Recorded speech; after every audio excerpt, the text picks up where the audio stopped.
ગરવી ગુજરાત તબતી ધરા મંગલ કરણ વિઘ્ન હર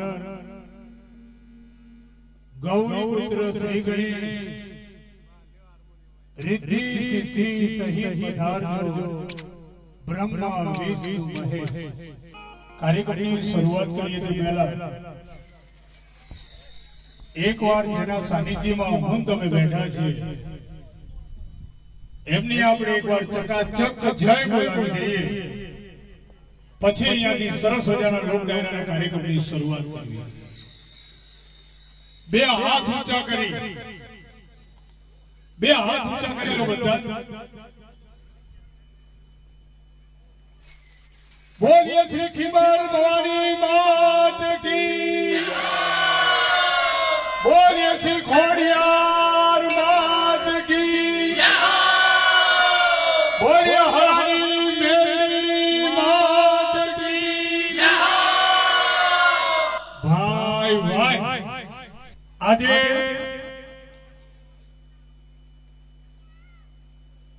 સરા ગામની અંદર એવી પવિત્ર ભૂમિમાં આજ તમે ભેગા થયા છીએ। આજનો આ લોકડાયરાનો પ્રોગ્રામ જેને ગુજરાતનું ગૌરવ કહી શકાય, જેને દેશ વિદેશમાં કાર્યક્રમો આપ્યા છે, જે તમે ગ્રુપ જોઈ રહ્યા છો એવા તો ઇન્ટરનેશનલ આર્ટિસ્ટ જય ઘર ગુજર એકવાર તાળીઓના ગણગણાટથી આપણે વધાવ્યું અને જય ઘરભાઈ ભોજનજી આ તમામ સાચીદાઓની ટીમ એના લીડર એ પણ ઇન્ટરનેશનલ કલાકાર છે। ગઈ સાલ પણ પોતાની ટીમ લઈને આવેલા અને માની કૃપાથી એવી આજ્ઞા થઈ, એવો આદેશ થયો કે હું જ્યાં સુધી સંગીત ગાયકમાં આવીશ ત્યાં સુધી મારી આ સાચીદાની ટીમને લઈને આવીશ। એવા ઇન્ટરનેશનલ કલાકાર વિપુલ પંચીવાલાને એકવાર તાળીઓના ગડગડાટ, તાળીઓના ગડગડાટ। આ માની કૃપા અને તમામ કલાકારો જ્યારે અહીંયા સ્ટેજ ઉપર ઉપસ્થિત છે તો તમામ કલાકારો વતી અશોક દાદા જય ભાઈ માતા। ભલે ભલે આ ખબરદાર રહેજો, જ્યાં તમને મોજ આવે ત્યાં હાથ પટકારા કરજો, જ્યાં મોજ આવે ત્યાં તાળીઓનો દેકારો કરજો, તો અમને ખબર પડે કે દૂધ દોણામાં જાય છે। આ નકરમને શિયાળામાં પરસેવો ગળી ગયા છે હો, અમારી હરિયામ હજાર બંધ થઈ ગયેલા। હમણાં અમારો જયકરભાઈનો પ્રોગ્રામ, પ્રાણ પ્રતિષ્ઠાનો પ્રોગ્રામ, બધા કલાકારો ગોઠવાઈ ગયા, મેં થોડી ઘણી વાતો કરી, સાચીદાઓએ મોજ આવ્યું, સંગીત આપ્યું, ઘણા બધા ગીતો ગાયા, પણ આમ હજાર બંધ, કોઈ તાળી નહીં, કોઈ હકુટા નહીં, કોઈ બોલે નહીં, પણ પાછળ એક 70 વર્ષના માજી અમારી કલાની કદર કરતા હતા।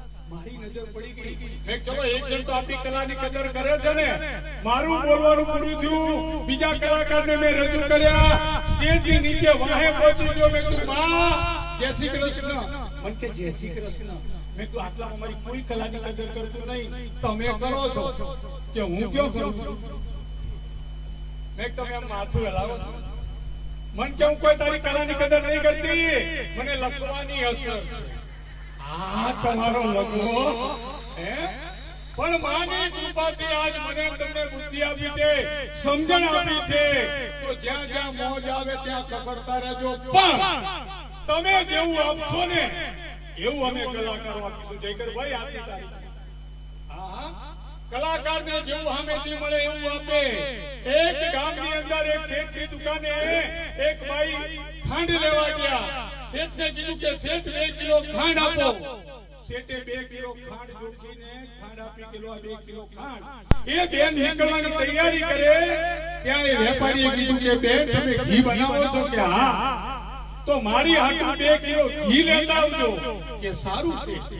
એમ કરતા કરતા એ ભાઈ એમના ઘરે આવે, તાજવા લાવે, તાજવા ગોઠવે, પણ બાટ જડ્યા નહીં, અડોશી પડોશીમાં ગયા પણ બાટ મળ્યા નહીં।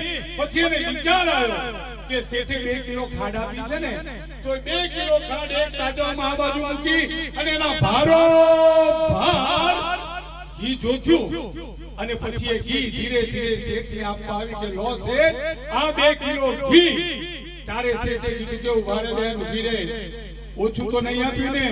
તારે બાઈએ બોલી હતી કે શેઠ, અમે તમારાથી થોડા ગરીબ છીએ પણ હાવ હલકટ નથી, હજુ પણ ઈમાનદારી અમારા જીવનની અંદર છે, જોખી લો, પૂરેપૂરું 2 કિલો છે. શેઠે ઘી જોખ્યું તો ઘી 1.5 કિલો લીધું.